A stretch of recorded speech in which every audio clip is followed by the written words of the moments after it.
berlatar di luar angkasa. Cerita diawali dengan memperlihatkan kru Apollo 11 yang sedang melakukan perbaikan pada salah satu satelit milik NASA. Awalnya semua berjalan normal seperti perbaikan-perbaikan pada umumnya. Tapi kali ini berbeda. Saat pesawat tiba-tiba mengalami gangguan listrik, disusul dengan kemunculan partikel hitam yang melaju kencang ke arah mereka. Dan tiba-tiba,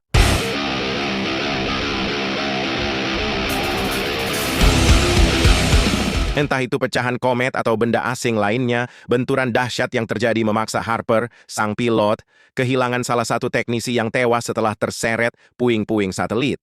Sementara itu, Joe selaku operator ditemukan tak sadarkan diri. Beruntung, pesawat kembali bisa dikendalikan berkat sistem rem udara yang masih bekerja.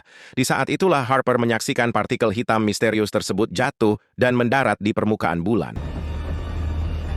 18 bulan berlalu sejak kejadian di luar angkasa itu. Istri Harper, Brenda, resmi menggugat cerai dan membawa Sonny, anak mereka, pergi bersamanya. Di saat yang sama, NASA juga mengambil keputusan tegas dengan memecat Harper, menuduhnya lalai hingga menyebabkan kematian salah satu rekannya. Padahal Harper sudah berulang kali menjelaskan bahwa mereka ditabrak oleh objek asing yang kemudian jatuh ke bulan. Namun tanpa bukti apapun, NASA tetap bersikukuh pada keputusan tersebut dan cerita Harper pun dianggap tak lebih dari alasan semata. 10 tahun berselang, tepatnya di Universitas Irvine, California, kita diperkenalkan pada sosok misterius bernama Hussman. Tak banyak yang diketahui tentang latar belakang akademisnya, namun secara diam-diam ia menyusup ke ruang seorang profesor dan memanfaatkan akun komputer tersebut untuk menghubungi pusat observasi bulan di Chili. Ia meminta operator mengirimkan data terbaru pergerakan orbit bulan. Begitu data itu diterima dan dipelajari, Hussman langsung terperangah. Bulan ternyata telah keluar dari jalur orbitnya. Menyadari ancaman besar yang akan segera terjadi, ia bergegas pulang dan mencetak seluruh temuannya. Sayangnya, pusat layanan NASA tak kunjung memberi tanggapan. Tak punya pilihan lain, Hussman pun harus mencari jalan alternatif untuk menyampaikan fakta mengejutkan tersebut.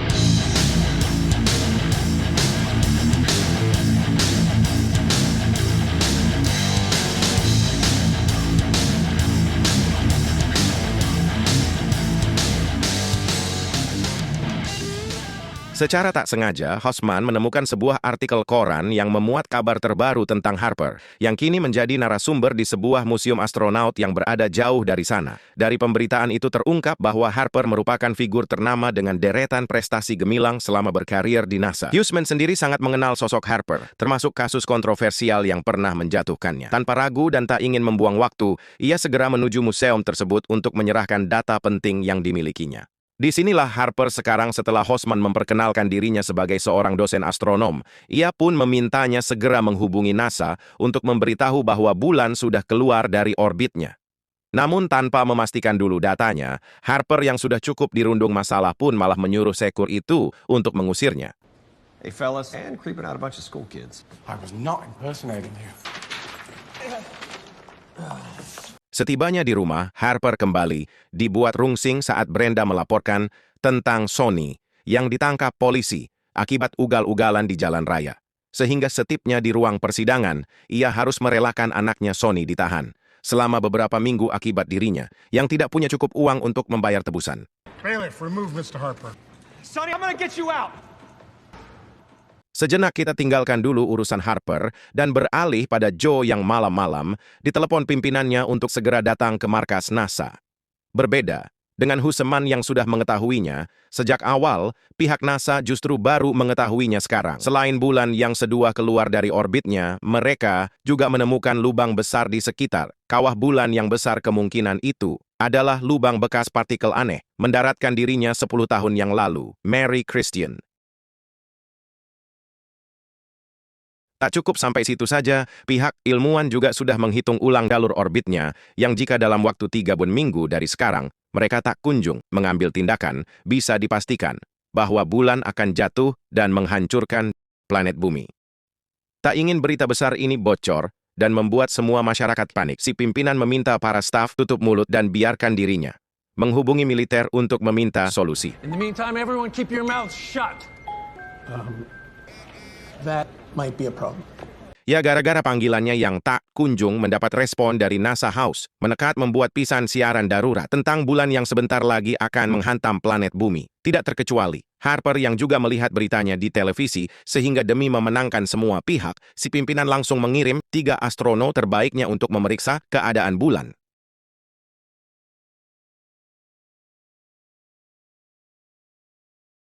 Setibanya di bulan, lebih tepatnya di lokasi lubang aneh itu berada, mereka langsung menurunkan drone untuk melihat apa yang sebenarnya ada di dalam sana. Namun setelah memasuki kedalaman sekitar 25 feet, drone pun tiba-tiba kembali otomatis dengan kecepatan penuh dan tiba-tiba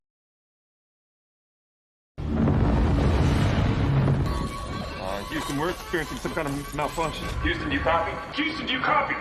ya, tak salah lagi. Itu adalah partikel hitam aneh, menyerupai cacing raksasa. Makhluk yang 10 tahun lalu sempat menabrak Harper dan kawan-kawan. Namun yang jauh lebih mengerikan, partikel ini tampak memiliki kecerdasan. Ia mampu mengenali teknologi buatan manusia dan menyadari kedatangan para astronot.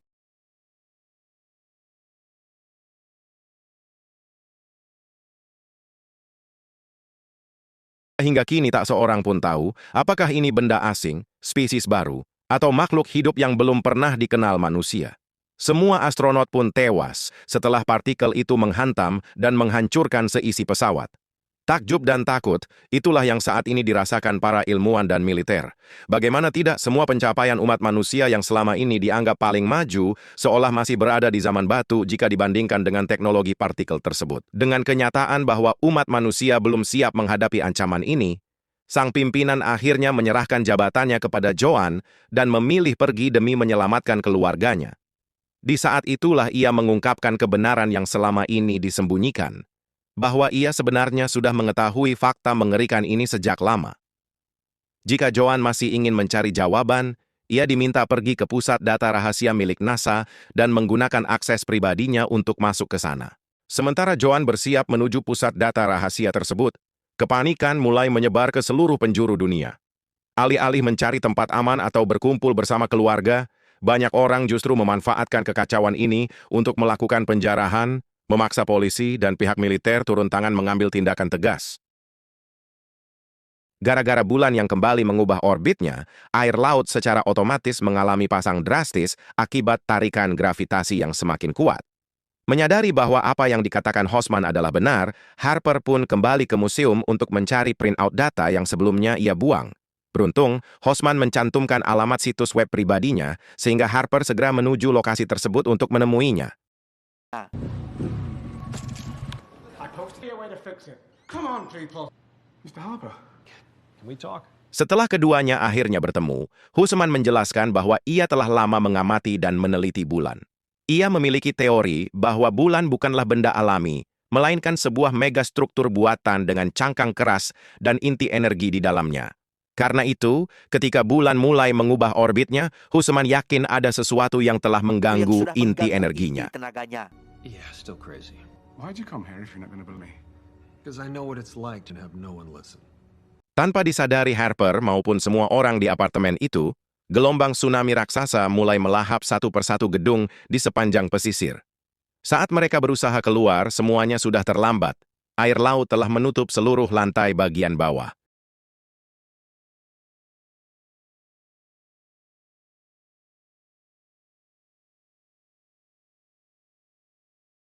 Sementara itu, Joe yang telah tiba di pusat data rahasia dibuat terkejut saat melihat rekaman dari helm Harper 10 tahun lalu. Apa yang pernah diceritakan Harper ternyata benar. Di dalam rekaman itu tampak jelas sebuah partikel asing, partikel yang sama yang sejak awal telah menyerang dan membinasakan 3 kru astronot. Sang pimpinan dan para petinggi memang sengaja merahasiakan kebenaran itu, lalu menjadikan Harper sebagai kambing hitam dengan dalih kelalaian pilot. Semua dilakukan karena rasa takut dan ketidaksiapan mereka menghadapi teknologi partikel asing yang jauh melampaui pemahaman manusia. Dengan cepat, Joe menelepon mantan suaminya, seorang jenderal, untuk menyusun rencana penerbangan darurat. Namun sang mantan, sebut saja Samsul, menjelaskan bahwa mereka sudah tidak memiliki satupun pesawat yang bisa digunakan. Sebenarnya masih ada satu pesawat tersisa, yaitu JX-7 yang telah lama dimuseumkan. Namun karena teknologinya yang sudah usang, tak ada satupun pilot yang mampu mengoperasikannya.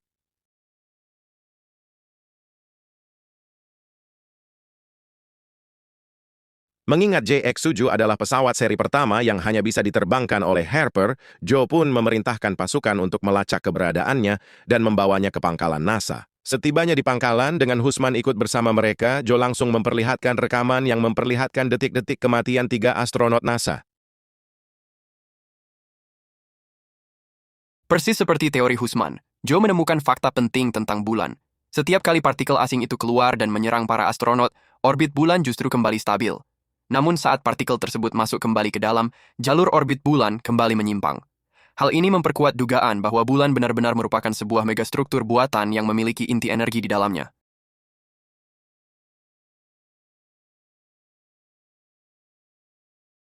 Satu masalah akhirnya terpecahkan, namun masalah lain segera muncul saat Harper menolak melakukan penerbangan karena merasa telah dikecewakan oleh pihak NASA.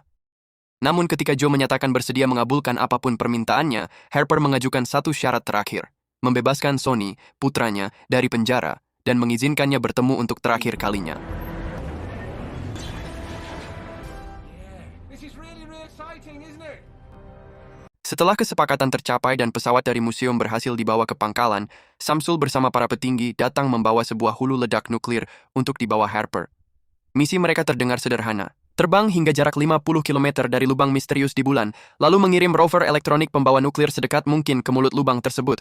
Begitu partikel asing itu terpancing keluar, Harper hanya perlu memicu ledakan nuklir menggunakan alat yang telah disiapkan. Simple, setidaknya di atas kertas. Tak lama kemudian, Sonny akhirnya tiba di pangkalan dalam keadaan selamat. Ia sempat meluapkan amarahnya saat mengetahui sang ayah akan kembali melakukan penerbangan berbahaya. Harper pun menjelaskan bahwa semua ini ia lakukan demi masa depan Sonny, agar putranya bisa mendapatkan kehidupan yang layak.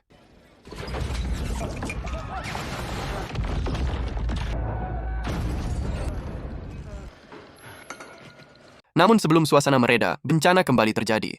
Tak hanya tsunami berkepanjangan, tarikan gravitasi yang semakin kuat juga memicu gempa tektonik berskala besar di wilayah pangkalan NASA. Benturan hebat pun tak terhindarkan, membuat pesawat, satu-satunya harapan mereka untuk menuju bulan, mengalami kerusakan parah. Salah satu dari 3 mesinnya hancur, dan misi itu kini berada di ambang kegagalan. Anyone that can help us is already here. Di saat itulah Husman menemukan kejanggalan pada jalur orbit bulan yang selama ini dianggap sudah dipahami para ilmuwan. Berdasarkan teori megastruktur yang mengharuskan adanya peningkatan massa bulan, ia pun menghitung ulang seluruh data. Hasilnya mengerikan, dalam 28 menit ke depan, gravitasi bulan diperkirakan akan meningkat hingga 80%. Why are you guys still here? Director Fowler, when it comes back 100% of the Earth's pull, I know how it sounds, but we checked Dr. Houseman's data. The numbers are... Mendengar temuan itu, Husman dan Joe segera menemui Harper dan memutuskan tetap menjalankan penerbangan meski hanya dengan 2 mesin. Joe akan bertugas sebagai operator, Husman sebagai navigator, dan Harper sendiri sebagai pilot. Rencananya, mereka harus menunggu momen saat bulan mendekati bumi, lalu memanfaatkan tarikan gravitasinya untuk membantu pesawat menembus atmosfer.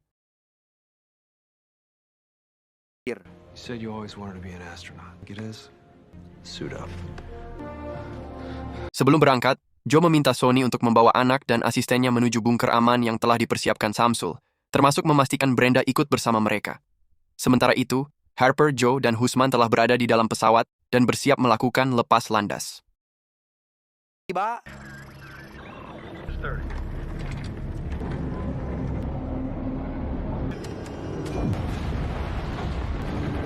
Namun tiba-tiba, gelombang gravitasi dahsyat terjadi, membuat semua benda di sekitar mulai mengapung. Tak lama kemudian, tsunami setinggi 1.200 meter menghantam dan melahap seluruh pangkalan. Bahkan roket yang diterbangkan Harper nyaris terendam oleh air laut yang terangkat akibat tarikan gravitasi bulan.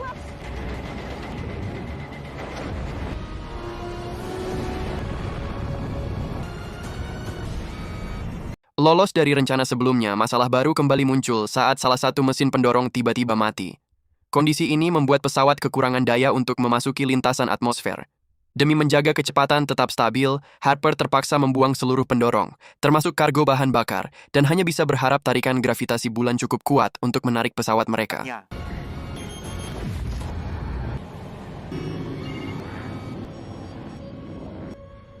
Berkat perhitungan matang dari Husman, pesawat akhirnya berhasil mencapai atmosfer dan segera menuju stasiun SpaceX untuk mengisi bahan bakar.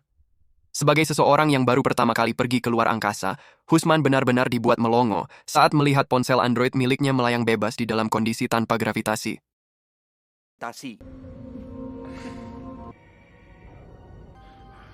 okay? Sementara Harper mengisi bahan bakar, Husman justru terlihat sibuk berselfie, mengabadikan momen langka yang mungkin tak akan terulang. Namun kebahagiaan itu tak berlangsung lama.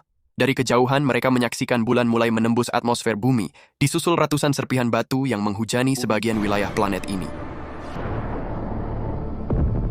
Sesuai penjelasan Joe tentang partikel yang mampu mengenali teknologi manusia, Harper mendekati lubang dengan mematikan seluruh sistem mesin dan hanya mengandalkan rem udara untuk bermanuver.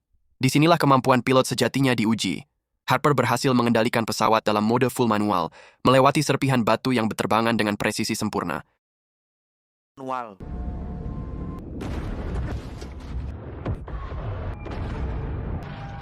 Be fine. Need that. Setibanya di sekitar lubang, Harper berpindah ke pesawat kapsul dan membawanya tepat ke atas mulut lubang tersebut. Setelah bom nuklir diaktifkan, ia meninggalkan rover elektronik bersama hulu ledak itu di sana. Harper kemudian kembali ke pesawat inti dan bersiap meledakkan nuklir menggunakan pemicu yang telah diaktifkan sebelumnya.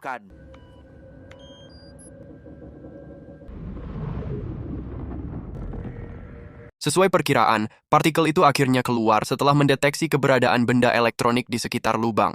Namun yang membuat Harper kebingungan, partikel tersebut sama sekali tidak tertarik pada rover maupun hulu ledak nuklirnya. Sebaliknya, ia justru melayang mendekat dan menyerang pesawat inti yang jelas-jelas berada dalam kondisi tidak aktif. Menyadari ada pemicu lain, Harper segera mematikan remote nuklir dan ponsel milik Husman yang diduga menjadi sumber deteksi partikel tersebut.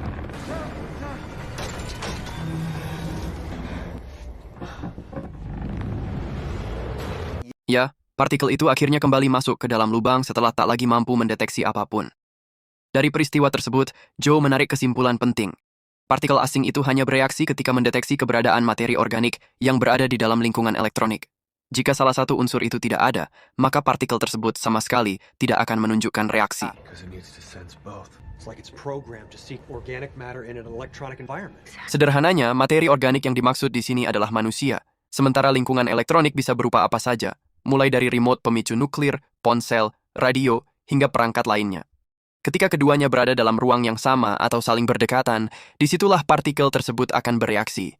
Itulah sebabnya, meski rover nuklir sudah aktif, partikel itu justru menyerang Harper dan timnya, karena mereka masih memegang remote pemicu dan ponsel aktif milik Husman. So that's their grand plan, huh? I didn't come this far to fail. Sejenak, cerita kembali beralih ke bumi, tepatnya saat Sonny, anak kecil itu, bersama asistennya masih dalam perjalanan menuju bunker.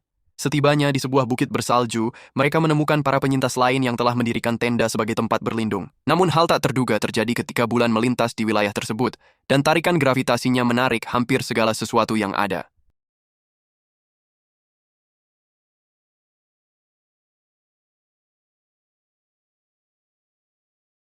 Berhasil selamat dari tarikan maut itu, Sonny melanjutkan perjalanan hingga akhirnya mencapai pondok milik Brenda, tempat ia dan ayah tirinya telah mengamankan diri. Ia menjelaskan bahwa mereka harus segera pergi ke bunker, yang dianggap sebagai tempat paling aman untuk saat ini. Baru saja selesai mengemasi semua tabung oksigen, karena bulan sebentar lagi diperkirakan akan jatuh. Tiba-tiba sebuah mobil berisi penyintas lain muncul, mengejar mereka, dan berniat merebut stok tabung oksigen yang telah dikemas. Disinilah adrenalin sesungguhnya benar-benar diuji saat Sonny dan timnya harus menghindar dari kejaran para penyintas yang terus menembaki mereka dari belakang sambil melawan tarikan gravitasi bulan yang kini semakin kuat. Tepat setelah ketegangan itu berlalu, masalah baru muncul, oksigen di wilayah ini mulai menipis dan mengancam keselamatan mereka.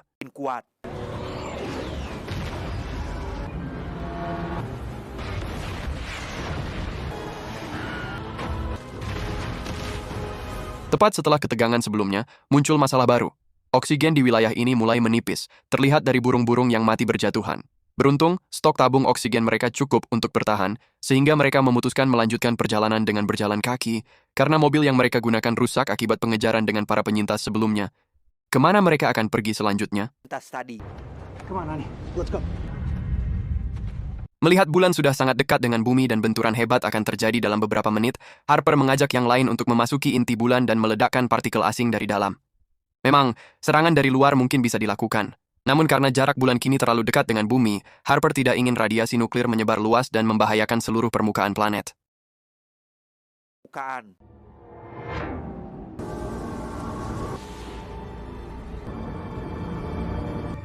Tepat saat Harper menyalakan elektronik pesawatnya, partikel itu akhirnya keluar dari inti bulan untuk melakukan pengejaran. Benar, teori Husman tentang bulan sebagai megastruktur dengan dinding tebal sebagai cangkangnya terbukti. Mereka hanya bisa tertegun, melongo, menyaksikan fakta yang selama ini hanya berupa teori menjadi kenyataan.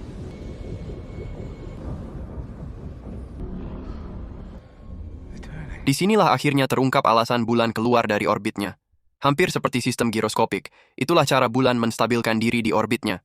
Namun ketika partikel asing menyelimuti inti atau sumber tenaganya, bulan mulai kehilangan keseimbangan. Tak heran, saat partikel itu pergi mengejar Harper dan tim, bulan secara otomatis mengoreksi kembali orbitnya.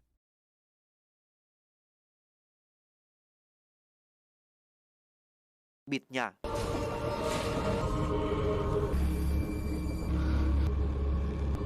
Tak hanya itu, kejutan lain menanti. Bulan, yang selama ini dianggap satelit alami yang mengorbit bumi, ternyata memiliki fungsi jauh lebih kompleks. Husman mencurigai, jika bulan adalah semesta buatan yang menyimpan peradaban di dalamnya, maka dugaan itu terbukti. Setiap cincin yang melingkari inti bulan bukan sekadar struktur biasa, melainkan bahtera raksasa yang mampu menampung jutaan kehidupan di dalamnya. Tepat saat partikel itu berhasil menemukan mereka, Joe segera bersiap dengan pemicu dan mengaktifkan nuklirnya. Namun saat mereka akan melepaskan rover dan meninggalkannya di dalam lubang, pesawat tiba-tiba mengalami malfungsi, seolah ada energi lain yang mengendalikannya, mengganggu setiap sistem yang mereka coba operasikan.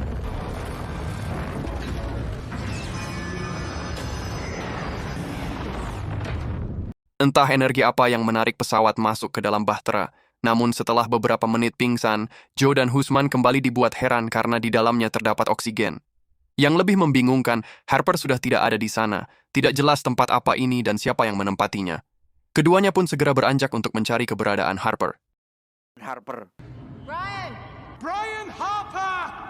How many Brians you think are inside? Di dalam ruangan itu, terdapat pesawat alien raksasa dan berbagai senjata asing yang memenuhi seluruh ruang. Husman berasumsi bahwa tempat ini mungkin adalah pangkalan perang milik peradaban alien atau makhluk lain yang jauh lebih maju. Tak lama kemudian, salah satu pintu terbuka secara otomatis, seolah ingin menuntun mereka menuju sesuatu yang penting. Disinilah Harper sekarang, terbangun di ruang lain dan mendapati dirinya bertemu dengan sosok yang menjelma menjadi Sony kecil. Tak hanya itu, sosok tersebut menjelaskan bahwa baik manusia maupun dirinya diciptakan oleh spesies yang sama, yaitu alien. Harper kemudian diajak mengikuti tur singkat yang menjelaskan bagaimana semuanya bermula.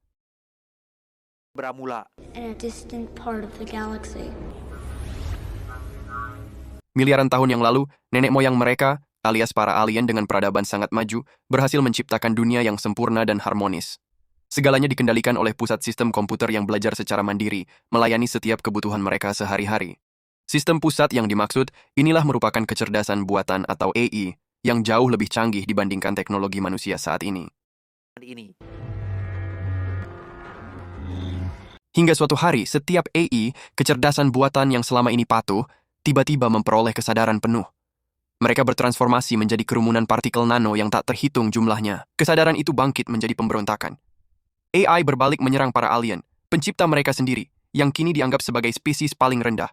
Dari pengkhianatan itulah, perang galaksi tak terelakkan. Kecerdasan buatan memburu dan menghancurkan segala bentuk kehidupan biologis yang mereka anggap sebagai ancaman bagi masa depan eksistensi mereka. Dari jutaan spesies alien yang hancur, hanya satu koloni yang berhasil selamat, bersembunyi jauh di ujung galaksi lain. Selama banyak generasi, mereka perlahan membangun kembali, mendirikan struktur planet raksasa, sebuah megastruktur bulan yang dioperasikan oleh kecerdasan buatan yang jinak. Energi tak terbatas mereka peroleh dari bintang yang ditangkap, menjadikannya inti bulan yang bertenaga dahsyat. Koloni ini memprogram bulan itu untuk mencari galaksi ideal, tempat mereka bisa menetaskan kehidupan baru. Dari sekian megastruktur yang pernah dibangun, hanya bulan inilah yang berhasil lolos dari amukan kecerdasan buatan.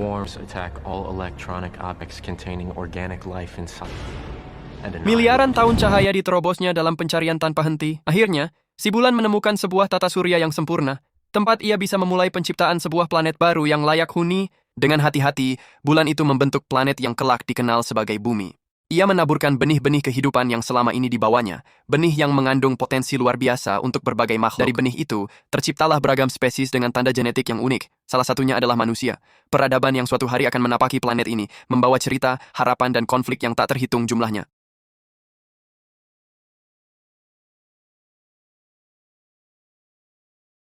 Karena tenaga inti bulan sebentar lagi akan habis terserap oleh partikel-partikel itu, Harper diminta segera memancingnya keluar agar bulan bisa kembali ke orbitnya. Dan inilah yang terjadi.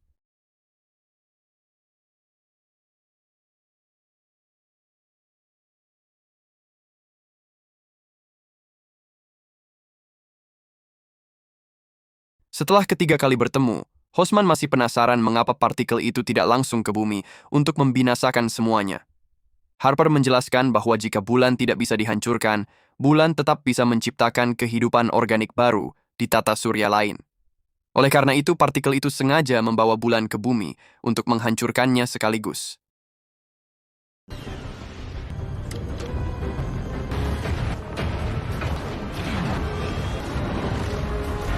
Tepat saat partikel itu kembali mengejar, Harper dengan cepat menggiringnya ke lokasi pangkalan perang. Dengan begitu, ketika senjata otomatis pertahanan menembaki partikel tersebut, Harper memiliki sedikit kesempatan untuk keluar dari bulan.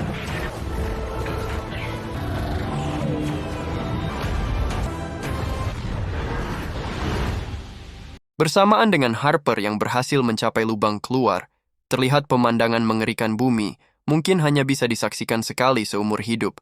Ketika bulan berada beberapa meter di atas pusat kota, dan berusaha memulihkan orbitnya.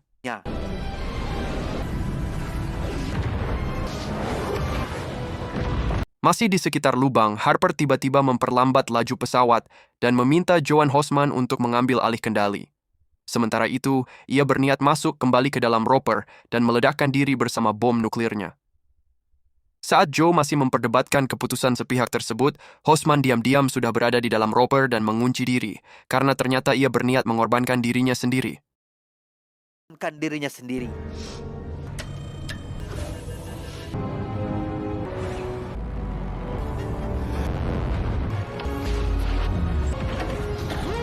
Dan tepat saat Hosman dan partikel itu lenyap, Harper pingsan akibat benturan. Tinggallah Joe yang masih sadar. Ia berusaha menerbangkan pesawat secepat mungkin.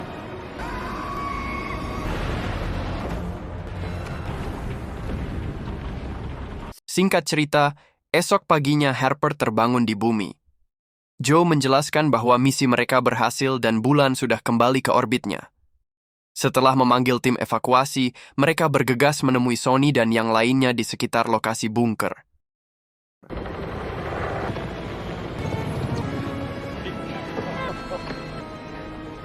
Terakhir, kita diperlihatkan bulan yang telah sepenuhnya pulih, diikuti Hosman yang kembali hidup, namun kini dalam bentuk hologram.